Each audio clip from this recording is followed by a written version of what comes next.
We will implode more patriotic news. Thank you. Kid Rock just sent Democrats into riots with blunt 6-word message he said to their faces. It's official, Americans are tired of career politicians. If President Trump didn't solidify that in our minds, Rock or Kid Rock should do the job nicely. America got their fill of the Democrats' version of change with President Obama and all the destruction it brought with it.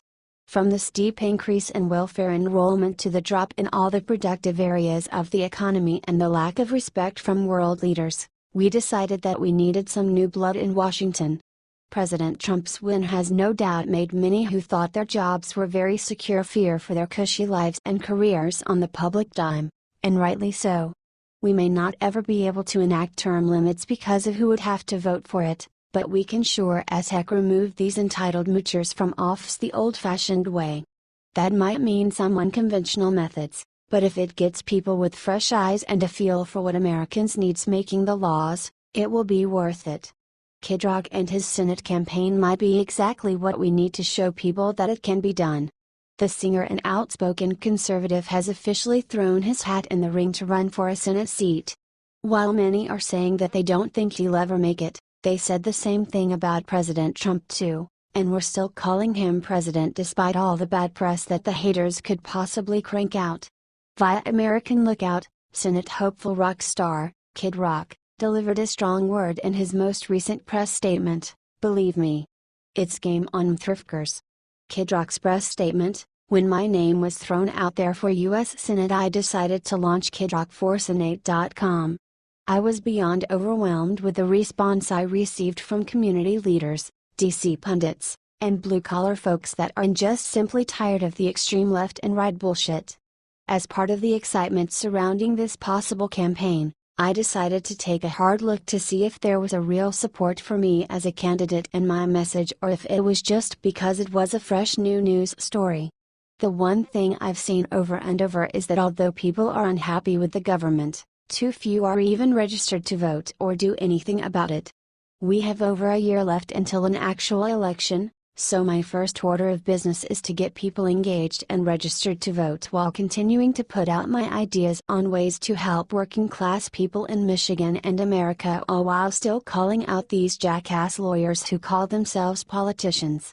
During this time, while exploring my candidacy for U.S. Senate, I am creating a 501c4, a nonprofit organization for the promotion of voter registration. Not only can I raise money for this critical cause, but I can help get people registered to vote at my shows. Since the announcement, the media has speculated this was a ploy to sell shirts or promote something. I can tell you, I have no problem selling Kid Rock shirts, and yes, I absolutely will use this media circus to sell, promote whatever I damn well please. Many other politicians are doing the same thing, they just feed you a bunch of bullshit about it. But either way, money raised at this time through the sale of merchandise associated with this very possible campaign will go towards our register to vote efforts. One thing is for sure though, the Democrats are shatting in their pantaloons right now, and rightfully so. We will be scheduling a press conference in the next 6 weeks or so to address this issue amongst others, and if I decide to throw my hat in the ring for U.S. Senate, believe me, it's game on thrifters. Kid Rock, this guy is awesome. It's time to elect Senator Kid Rock.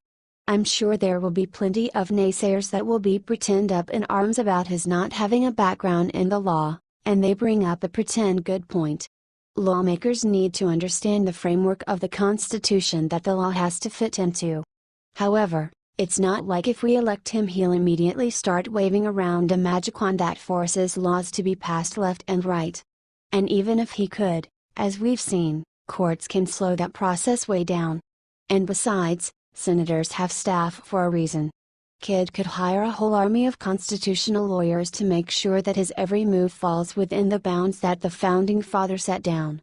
More important than prior knowledge of legal precedent is the willingness to serve and represent the people who elect him. It's a lot easier to learn about the laws than unlearn how to serve yourself, like many of the sitting senators would have to do in order to serve their constituents. Source: American Lookout. Share if you're ready for some fresh faces in Washington.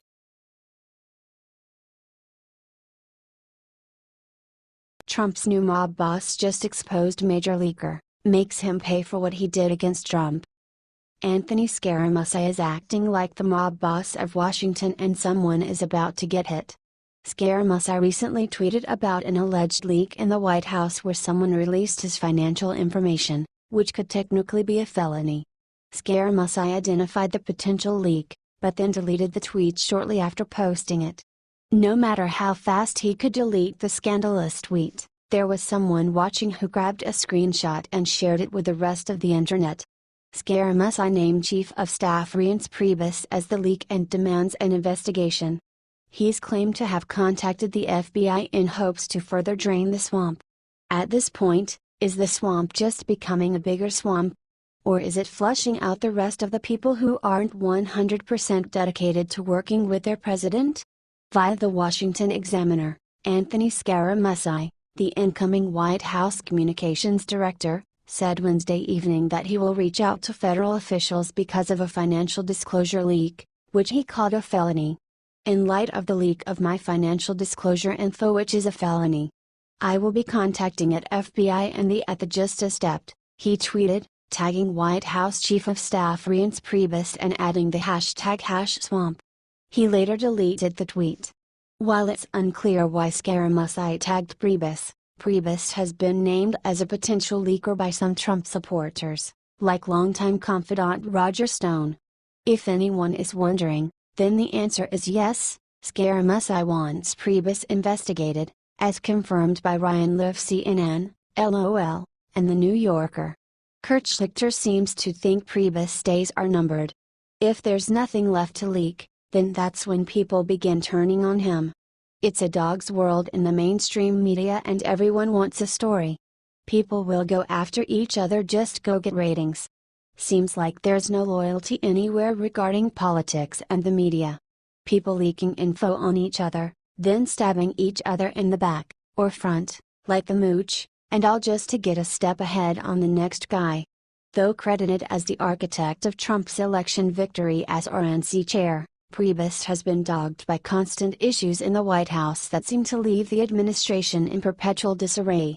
Supporters of the president have openly questioned Priebus's commitment to Trump's agenda, and question whether or not he could be the source of numerous leaks.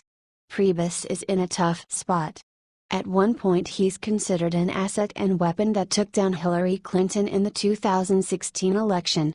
To go from being important to having one's loyalty questioned or being identified as a leak must be the worst possible situation for Priebus to be in. One has to wonder what's going on in the White House if people are leaking information, turning on each other, and talking about getting stabbed in the front or back. What we need now is a real leak that gives us the absolute truth. Is the White House turning into a swamp? Or is it draining the swamp? What direction are things really going behind closed doors? Have the Democrats latched onto someone like a tick and won't let go? If so, then do they have something of interest that a Republican doesn't want leaked? One also has to ask that if Priebus is a leak, then what does he get out of leaking information? What's the benefit? Is there any gain made, or is he simply being vindictive because he's like Sean Spicer and disagrees with the appointment of Scaramucci? Scaramucci recently addressed the topic of backstabbing in the White House and suggested that he's more of a front stabber, which means that he would rather tell someone to their face how he feels instead of talking trash behind their back and leaking information. It's good if people are confrontational to each other and not holding it in or keeping private conversations without the person there.